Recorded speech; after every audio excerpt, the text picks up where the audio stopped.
Yo, what's up guys, welcome back to another video. This is a reaction to US enemies will hate this video. Now I'm not an enemy, so theoretically I shouldn't hate this video. So I mean, based off that, it should be a good watch. But yeah, hopefully going to enjoy, hopefully you're doing well. Links are in the description to my Patreon where you can see reactions that I can't post to YouTube. And let's check this video out. The United States has plenty of enemies. That should come as no surprise given the country's position in the world. Even with the rise of China over the last 2 decades, the US is still seen by most as the world's most powerful country. And with that power comes influence. From its alliances with NATO and various countries in the Indo-Pacific region to setting up dozens of military bases around the world, the US takes great strides to ensure that its influence isn't just maintained, but actively felt by other countries. And that creates problems. Specifically, countries like China and Russia could be said to have anti-West agendas, and especially anti-America agendas, because they envy America having that top seat at the geopolitical table.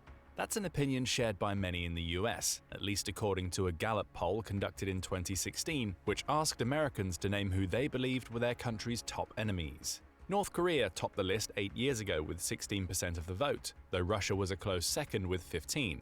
Iran and China, receiving 14% and 11% respectively, were also identified as potential enemies, showing that the American people believe that if a threat were to come to the country's mainland, it would come from one of those countries. But there's bad news for America's enemies.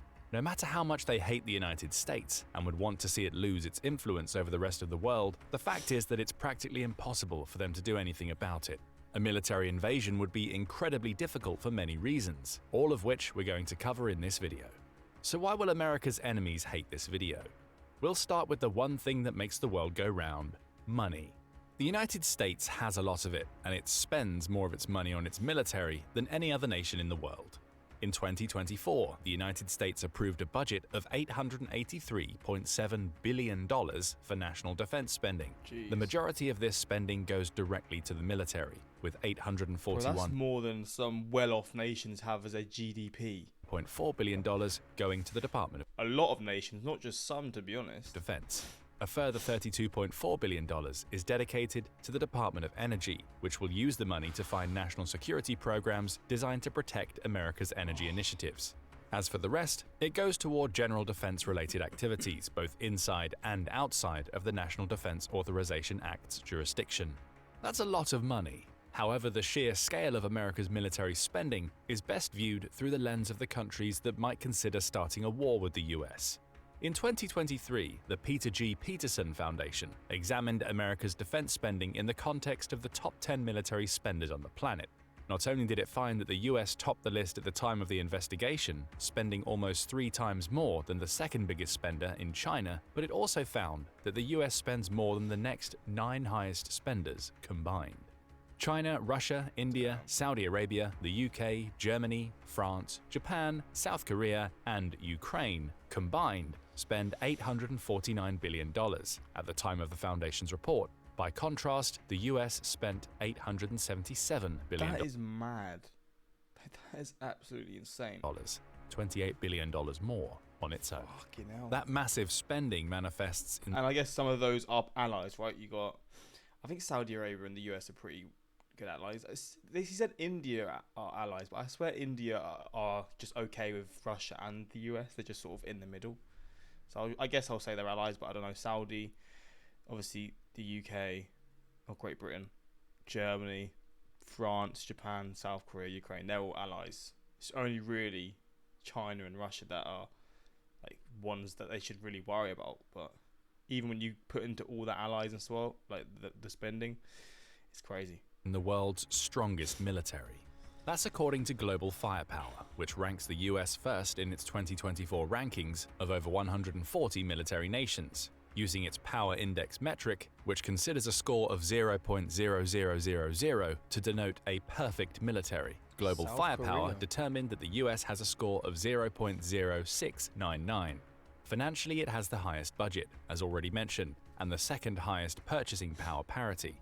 Its overall military is third in the world in terms of sheer manpower, though it makes up for that slight shortfall by having more people in its Air Force and Navy than any other country. Then there's the equipment. More aircraft than any other nation, with a stock of 13,309. makes the US dangerous against any foe in the air.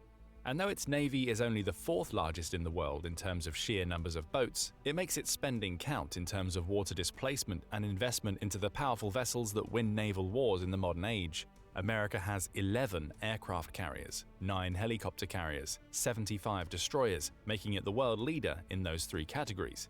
Add to that the 2nd largest submarine fleet, which some would argue is actually the strongest fleet thanks to most of those submarines being nuclear powered, and the US represents a formidable foe to even its strongest enemies in terms of pure military might. But the size and strength of America's military is far from the only problem that the US poses to a potential enemy invader. Its geography also offers major advantages. To the east and west of the United States lie 2 massive coasts. Add Alaska into the mix, and you have another massive coast that's a little separated from the American mainland. Combined, those coasts add up to 12,386 miles, with the west coast accounting for 1,293 miles, while the east and southern coasts, the latter linking into the former, combine for a total of around 3,700 miles. On the surface, that would make it seem that the US is primed for a coastal invasion. However, that's never happened for 2 reasons: the Atlantic Ocean and the Pacific Ocean. On either side of the US lie 2 massive oceans that separate it by thousands of miles from the majority of its enemies. Not only does the US patrol those oceans with its massive navy, ensuring it can intercept threats as they occur, which would give troops on the mainland more than enough time to prepare for a coastal invasion, but it also monitors those oceans. If a Chinese aircraft carrier starts sailing across the Pacific, the US is going to spot it long before it ever reaches a range close enough to send jets over the mainland. The same goes for an invasion from the east. Not only would the United States see it coming, but it would also have information coming from its European allies in NATO.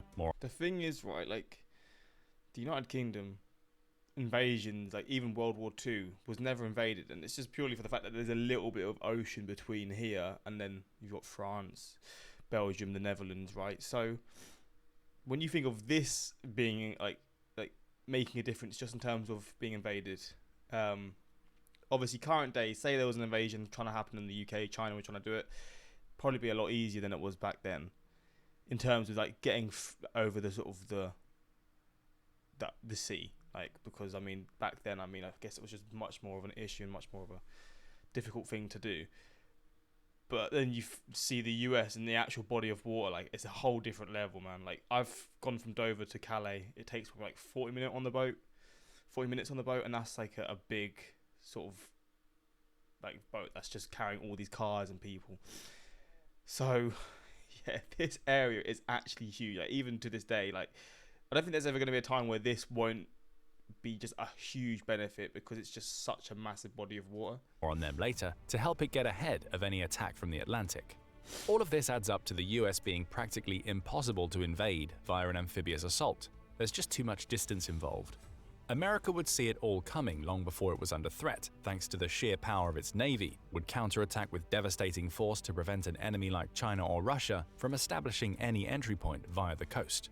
History backs up this assertion. The United States was a major player in World War I and World War II. Barring the attack on Pearl Harbor, which officially brought the United States into World War II, it faced no invasion on its own soil. While the rest of Europe was being blanketed by bombs dropped from Luftwaffe planes during World War II, the US was safe from attack because it wasn't possible for Nazi Germany to get those planes over to the American mainland. Likewise, when Germany was using U-boats to terrorize the oceans during World War I, America was still safe because those boats weren't capable of landing troops on its shores. Some historians even believe that the US allowed Pearl Harbor to happen, a theory called backdoor to war, as an excuse to allow it to enter the fighting in World War II. If that's true, then the only attack on American soil during that war was the one that US essentially approved itself. That debate is up in the air, and most historians don't believe the backdoor to war theory, but the difficulty of attacking the US via its coasts still exists today. Yes, planes can fly further and ships can sail in greater numbers, but the distance is still so large that it will be impossible to launch an assault without being spotted and countered. This spells trouble for those who stand against America. Still, perhaps it means a land-based invasion is possible. That's almost as unlikely as a naval invasion. After all, the US maintains very strong relationships with Canada, its neighbor to the north, and Mexico to the south. Even when those relationships are occasionally strained, they have never come close to the point where either would facilitate a full-scale invasion of the United States for one of its enemies. Doing so would not only make that nation an enemy itself, triggering retribution from a far more powerful military than Mexico or Canada could ever hope to muster, but it would violate the United States-Mexico-Canada Agreement. Sometimes called the Neighbor Treaty, this agreement guarantees reciprocal trade and offers substantial economic benefits for all three nations involved. Benefits that Mexico and Canada wouldn't be willing to lose for the sake of supporting an invasion. But let's assume by some miracle that an American enemy manages to find a route to the mainland. Would it then have a clear shot at taking out America on home soil? Again, it seems unlikely. America has some of the world's most diverse geography wrapped up in its landmass. Thus, if the enemy came through Mexico, again hypothetically speaking, it would be forced to head for Texas or California. Both are exceptionally well defended. The US maintains nearly 50 military bases in those two states alone, 15 in Texas and 32 in California, that are home to thousands of troops alongside all of the equipment those troops need to act as a first line of defense against an invasion from the south. There would be no need to ship equipment to these regions to fight against the enemy threat. They'd be ready and waiting, taking advantage of their ability to funnel the enemy into strike zones, thanks to the southwestern desert regions, preventing incursion while avoiding California and Texas. Those bases would only need to hold the line as America sends more troops in support, creating a bottleneck in the south through which enemy forces are unlikely to get much further. Look elsewhere in the US and you see further geographical advantages. The mountainous regions to the west would offer a similar filtering effect to the deserts in the southwest.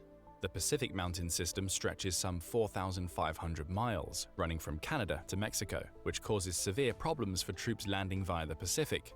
Add to all of this America's sheer size, with vast plains and deserts lacking cover and leaving opposing forces vulnerable to America's massive firepower, and you have geography that seems tailor-made for protecting against an invasion.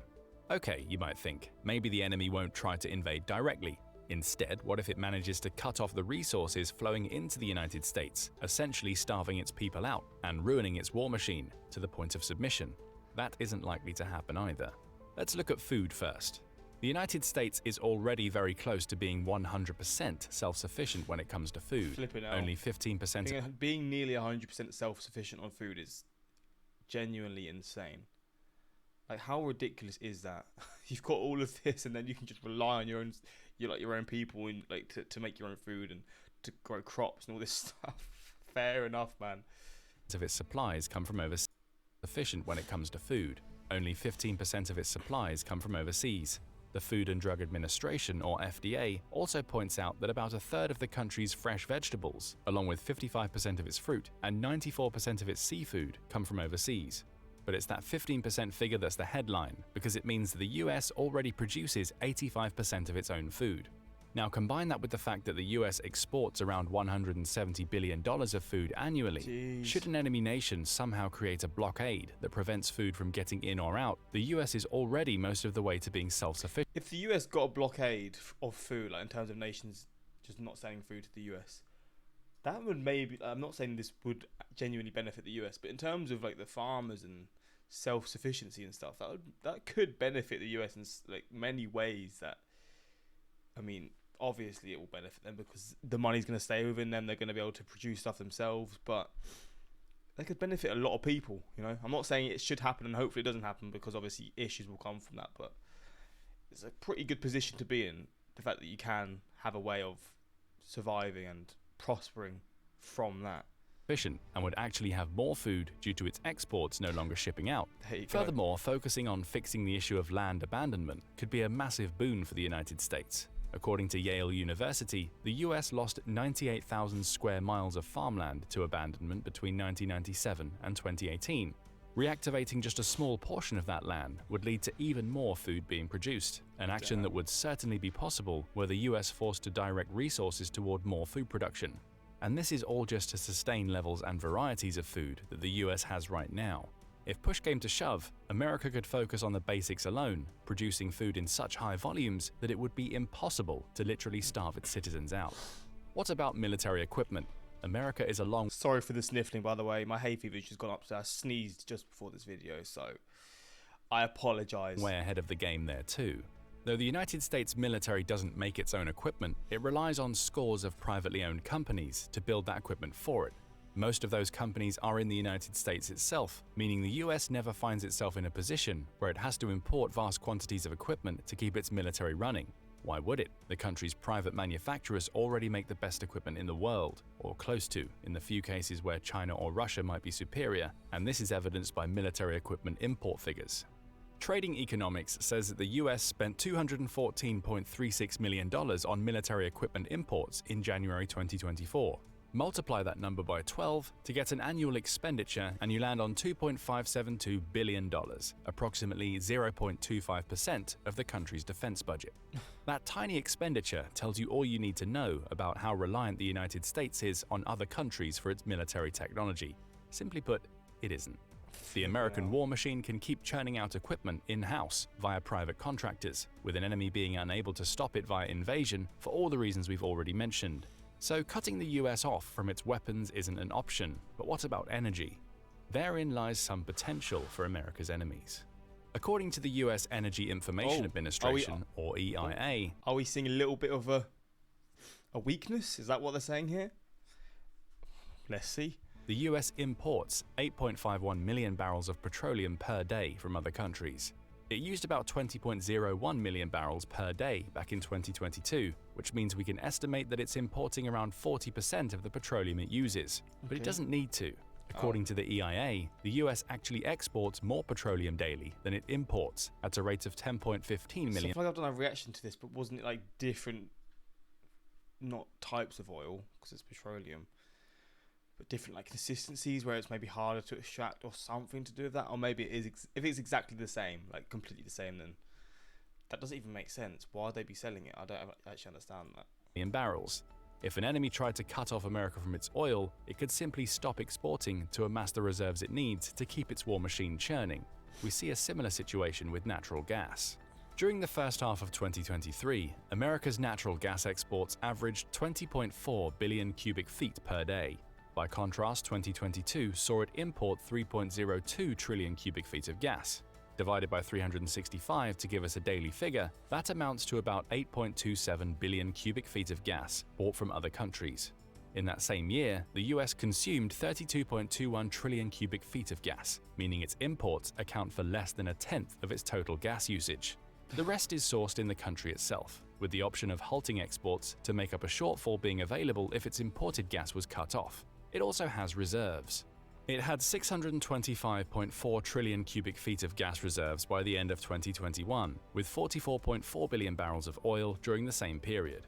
It even has a lot of coal ready to go if it needs to fall back on other energy resources, with 470 billion short tons of that resource available as of January 2022. I don't know how long that would last. I don't know how much that looks like in context, but it seems like it's a lot. So that's not accounting for all the oil, gas, and coal that is yet to be drilled or mined out of the United States.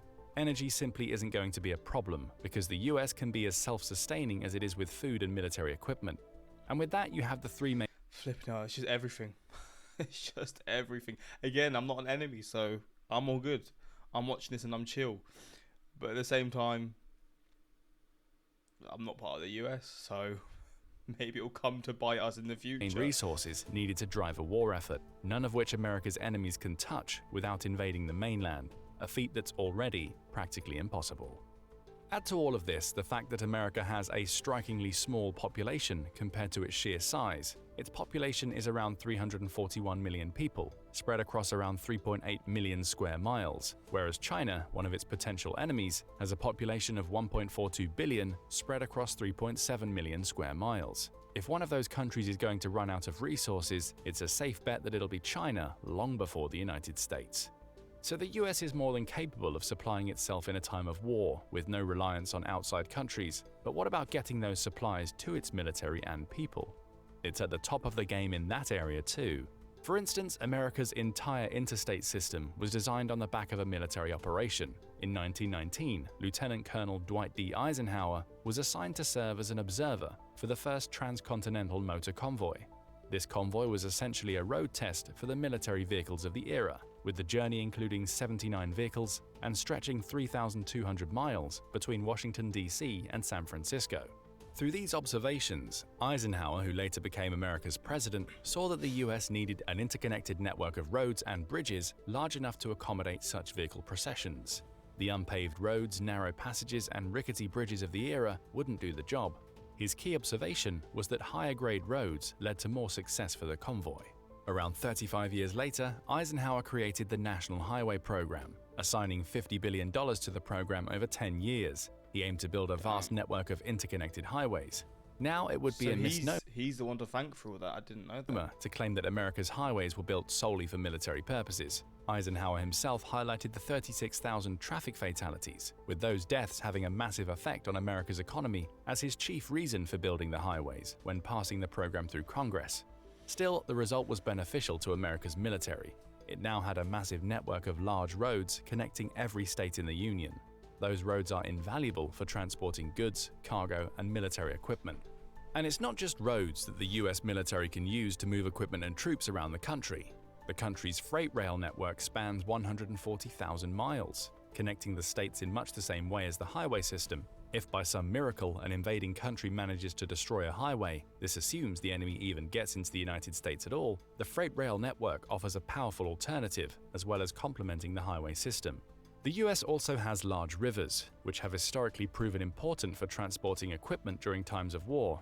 That's according to the US Naval Institute, which points out that World War II saw America regularly transporting steel and machinery for its war industry via the Mississippi, Missouri, Ohio, and Illinois rivers.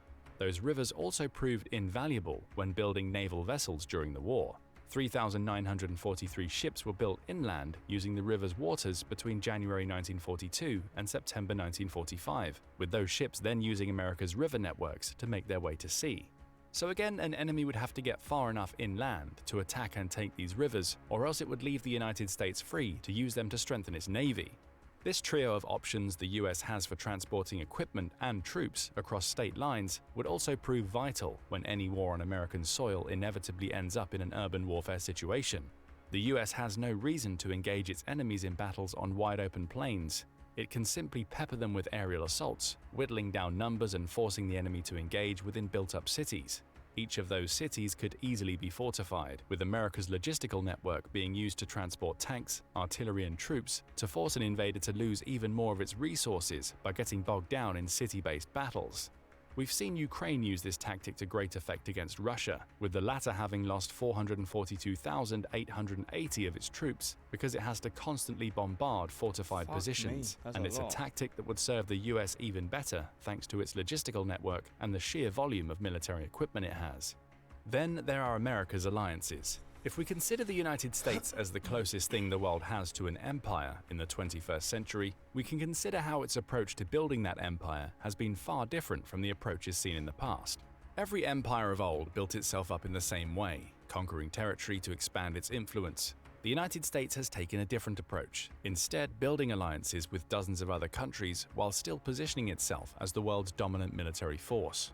Why is that bad news for America's enemies? Those alliances would come to bear if the US was ever attacked on its own soil, and chief among those alliances is NATO, a collective of 32 countries, including the United States, that come together to handle global security issues. Each member of NATO agrees to Article 5 of the organization's charter, which states that if any NATO ally is subject to an armed attack, every other member of the organization will consider this as tantamount to an armed attack against themselves and will act accordingly. In other words, an attack on American soil wouldn't just be an attack on the United States. It would bring 31 other nations to the fight, each doing whatever it deemed necessary to support the US. That support could come in the way of troops and equipment being shuttled over to America to help defend it against an invading force. However, NATO could also make its strength known in other ways. For instance, let's assume that Russia is the attacking force. Given that most of NATO's members are in Europe, it's not outside the realms of possibility that they would attack Russia at home, making it more difficult for Vladimir Putin to keep his troops inside the United States supplied. Russia will be forced to fight a war on multiple fronts, a war that includes the world's strongest military nation. The US has other alliances too. We mentioned its close relationships with Canada and Mexico earlier, with those relationships being key to preventing a land-based invasion against the US. However, America also maintains strong relationships with several partners in the Indo-Pacific region. Its trilateral agreement with Japan and South Korea, in addition to a similar agreement it has with the UK and Australia, would serve as an early warning system. If a country tries to invade via the Pacific, Japan, South Korea, and Australia could all alert the US. The same goes for the Atlantic. The UK would see an attack from that direction coming. Come on. Add to all of this the fact that the US has around 750 military bases spread across 80 countries, and you have even more allegiances built up. Even the countries hosting those bases that might not participate directly on America's side in a war still have reason to support it, because losing the US means they lose military advantages that these bases provide. Now let's return to American soil. We've already established the reasons why the US is a nightmare to fight at home. The country's geography limits invasion points, giving America a chance to create choke points and funnel an invading army wherever it's most tactically advantageous to the United States. The country is self-sustaining, meaning it can't be cut off from supplies, and its vast logistical network means it can send troops and equipment anywhere they're needed. But there's something else the US has at home that could prove dangerous to its enemies. Its civilians. America's civilians are the most heavily armed in the world. According to Bloomberg, the country has 120.5 firearms for every 100 residents, making it the only country that has more guns than people. That could be a double-edged sword for the US. On one hand, a well-armed population is one that could fight alongside America's already powerful military. Urban warfare becomes a lot harder for an invading force when it might have to deal with civilians taking potshots, or even joining up with the military to fortify and defend cities alongside an army. But on the other hand, this proliferation of guns... I'm telling you right now, there would be no other country in the world that would have as many people that would willingly join the army. I'm almost certain of this, like, willingly join the army if in need of war. This is before, like, needing conscripts and stuff. I think conscripts is the word. Like, yeah, I'm guaranteeing you'd get millions of people from America that would want to join the army to help them fight, like, an inland war or like a war for like that he's sort of making up, whether it's with China or Russia. So many people would willingly join. No other country in the world would have that percentage of your population willingly join before even having to get to like the I keep saying conscripts. Let me just see that. I want to just don't want to be seen as stupid. Oh, what? I just searched it. Why is it so zoomed in? Okay, it is mandate. Yeah, I was cooking. Yeah. Could also serve an enemy if it took a city, as it would have ready-made supplies it could give to ground troops so they could take the fighting elsewhere. Of course, the real question is, would America's civilians stay and fight at all? Interestingly, we have some statistics that suggest at least a large portion of them might. In October 2023, the Daily Mail reported on a study conducted by Quinnipiac University. The institution quizzed 1,374 American adults on what they would do should the country ever face an invasion by Russia that was similar to the one that we're seeing in Ukraine.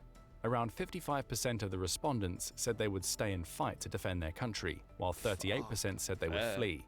If we assume that the 55% figure is accurate and we discount children from Let's just say that's 100 million plus America's population, we can stack it against the maybe not 258.3 million adults the Census Bureau recorded in the United States in 2020. The result is a powerful force, 142 million and 65,000 adults who claim they would fight to defend their country if... It definitely differs from region to region. Like, I feel like certain people from certain states would be more reluctant, and certain states would have a much higher percentage of people that would. But even then, that's a lot of people. An enemy ever invaded. Of course, how many of the 55% who say they'd stay and fight are telling the truth versus those who are all words and no action should the time come would only be discovered if the US was attacked. But an American enemy would be unwise to discount the civilian factor when trying to figure out how to topple its opponent. The desire to protect themselves and their land could prove just as dangerous as facing the full force of the American military. Combine all of these factors and you have the reasons why America's enemies will hate this video. It reveals that no matter how much they may want to topple the United States, they simply won't be able to defeat America on its own soil.